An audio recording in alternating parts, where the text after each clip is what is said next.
अब हम आपको लेकर चलते हैं ईरान और अमेरिका के युद्ध के बारे में एक नई खबर दिखाने के लिए। और वो खबर ये है कि अमेरिका की 80% मिसाइल्स इस युद्ध में खत्म हो चुकी हैं। अमेरिका के एयर डिफेंस सिस्टम्स की मिसाइल्स का स्टॉक लगभग समाप्त होने लगा है और ये वो मिसाइल्स थीं जो ईरान के ड्रोन्स और मिसाइल्स के हमलों को हवा में ही नष्ट कर रही थीं। अमेरिका का एक एयर डिफेंस सिस्टम है जिसका नाम है थाड और ये किसी बैलिस्टिक मिसाइल, फाइटर जेट या ड्रोन को हवा में नष्ट कर सकता है। अमेरिका के एक थिंक टैंक CSIS के मुताबिक युद्ध शुरू होने से पहले अमेरिका के पास 450 थाड मिसाइल्स थीं जो अब सिर्फ 100 से भी कम बची हैं। जबकि अमेरिका के एक और एयर डिफेंस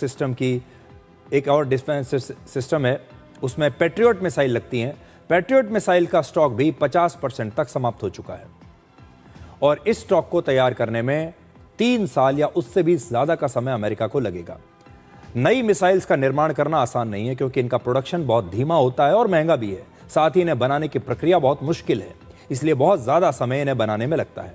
किसी भी हथियार का ऑर्डर देने के बाद अमेरिकी सेना को उसकी डिलीवरी मिलने में भी कई वर्ष लग जाते हैं। इसके अलावा मिडिल ईस्ट के कई देश अमेरिका के एयर डिफेंस सिस्टम्स पर निर्भर हैं। ईरान पर अमेरिका के हमलों में सबसे ज्यादा जिस मिसाइल की चर्चा होती है वो है टोमाहॉक क्रूज मिसाइल। युद्ध के शुरुआती महीनों में अमेरिका ने लगभग 850 टोमाहॉक मिसाइल से हमला किया। तब से लेकर अब तक अमेरिका ने ईरान पर अपनी टोमाहॉक मिसाइल्स का 1/3 स्टॉक समाप्त कर दिया है।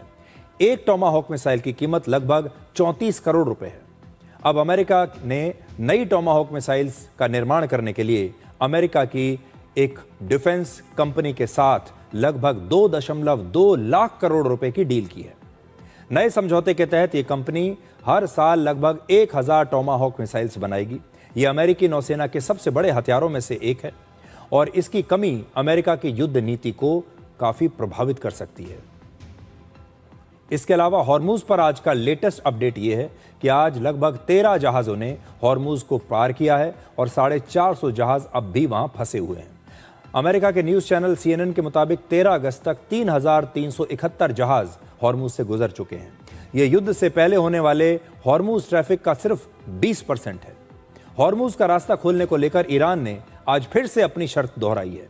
ईरान ने कहा है कि हॉर्मुज तब तक नहीं खुलेगा जब तक अमेरिका उसकी शर्तों को पूरा नहीं करता। मतलब हॉर्मुज अब भी बंद है। ईरान की कौन सी 2 बड़ी शर्तें हैं? पहला, ईरान पर लगी समुद्री नाकेबंदी को अमेरिका खत्म करे और दूसरा, ईरान की फ्रीज की गई प्रॉपर्टीज को अमेरिका रिलीज करे। अमेरिका और ईरान को लेकर सबसे बड़ी खबर एक और भी है और वो ये कि 60 दिनों के अंतरिम समझौते की डेडलाइन अब समाप्त हो गई है। इस समझौते का मकसद युद्ध को रोकना और ईरान के परमाणु कार्यक्रम के विवाद पर समाधान तलाशना था, लेकिन 2 महीने में कुछ नहीं हो पाया। यह वही अंतरिम समझौता था जिस पर 17 जून को फ्रांस के वर्साय पैलेस में अमेरिका के राष्ट्रपति डोनाल्ड ट्रंप ने हस्ताक्षर किए थे और तेहरान में ईरानी राष्ट्रपति मसूद पेजेश्कियान ने यहां पर दस्तखत किए थे। तो दोनों देशों के राष्ट्रपतियों के दस्तखत थे इस पर। इसी समझौते के आधार पर अमेरिका और ईरान में एक शांति समझौता होना था जो हो नहीं पाया। ईरान के पड़ोसी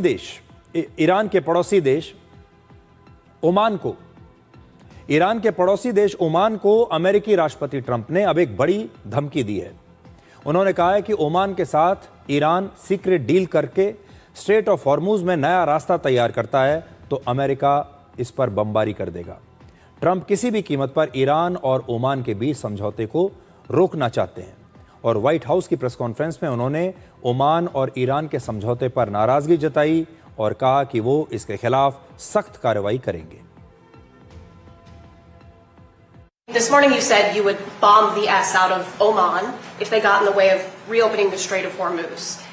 Would you say you're out of patience with Oman, a strategic partner? No, I don't think they behave very well, but we'd handle them very easily, just like we do other things.